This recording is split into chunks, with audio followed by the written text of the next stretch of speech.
Radio. No. Nora Jackson is the daughter. Jennifer Jackson is the mother. I was working on the trial in a way. I was like, it was the height. I just gotten out of the hospital, so I was still really fragile and like I couldn't really work on anything. They needed a little bit of help. The trial lasted about 2 weeks. I was working a little, but I was mostly like hacking into Ryan's computer trying to figure out if he was cheating on me. You know what I mean? Like, I knew so little, I could have been on the jury. My part of it was, Pam was her legal secretary, and then I was the assistant. Like, I would go and pick up the dry cleaning, or I would drop the clothes off. I would make sure she had groceries. I would take the dog to, grooming.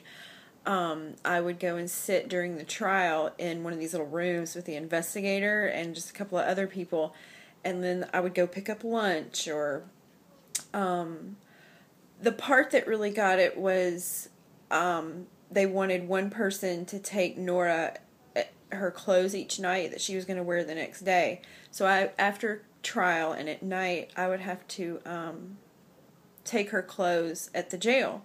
And it started out, it was really kind of weird because I knew so little about the trial. Like, I would go and it would be like fashion show. Like, we would figure out what she was going to wear. It would be her in a room, me on the other side of the glass, and then a jailer with her, and then she would be trying on clothes.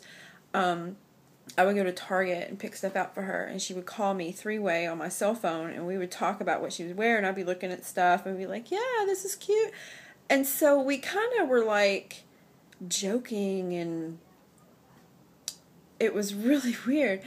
And I really didn't know very much, and so one day I decided to go into the courtroom. And before anything even happened, before court started, I walked into the courtroom and it was empty except for like a bailiff and somebody else, and it was like before court. And I got so sick, I had to run to the bathroom and throw up. And so I was having all these dreams and all this stuff was going on. And I'd gotten out of the hospital, and at this point I was in therapy 3 times a week. 2 hours, 2 different therapists for me personally. So I would go see a doctor, and then I would go see a therapist. And then the third one was a marriage counselor that Ryan and I were seeing together. So I was telling her a lot of stuff too, and all these different people.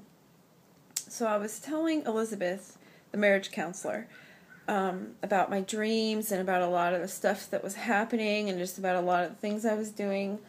And I wasn't really realizing a lot. I would just spill information. And finally, during counseling, she says, you're an empath.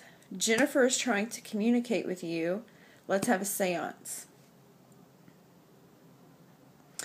And I didn't fully understand all the stuff she was talking about. And plus, I was in such a state of trauma. I was just, man, I was in like a really bad emotional place. And so, that's how it kind of all began. It came full circle recently because she was convicted. Oh, that was the scary thing, is like, it really looked like, based on evidence, it looked like she was going to get out. But that was the whole thing. I thought she was innocent until I started having these dreams. And if it was based on evidence, she would have been like, not guilty, And I was really starting to get scared. Like, what the hell is she going to do when she gets out? Where is she going to go? Is she going to want to stay with me? Like, I was getting really scared.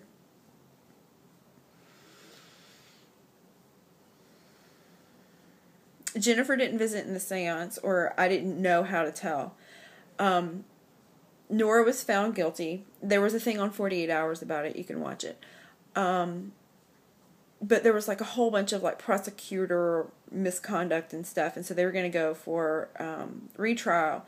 But all of that was being denied, and so I started having like these feelings and some more dreams where I was like, it was kind of coming full circle for me. And I sent Pam a message, and I was like, hey, what's up with Nora? I think, what's going on with her trial? And Pam wrote back, oh, nothing's going to happen. She's going to jail forever, or 25 years, or whatever it was, like a life. I can't remember. And I was like, oh, okay. The next day, it was picked up by this Tennessee Supreme Court. And so she wrote me back, and she's like, oh my gosh. So part of that is going to be people are participating in these chakra openings and exercises in the exploratorium as they go around the room. Then we're going to do some groundings, and we're going to raise, and then I'm going to do readings where, I'm blindfolded and my ears are plugged, and then, we're just going to, read. But the whole time we're going to be raising the energy, and we're going to be learning about Nora and Jennifer in a way of, mothers. And we're going to be learning about how we're all killing Mother Earth. You know what I mean? Like, her children are killing her. And so we're going to, I'm picking out crones to cut braids. And right now I'm trying to decide if I want 7 or if I want 4 or what do I want. And then we're going to shave it. And I'm going to make these, Ouija smudge stick dolls that I saw online. And I'm going to put the hair braid in with that. And then we're going to burn that. And then that's going to be, then we're going to sit and just receive what happens. And then we're going to go down to this diner that stays open really late. And we're going to have French fries and shakes and stuff. Okay, I love you guys. Bye.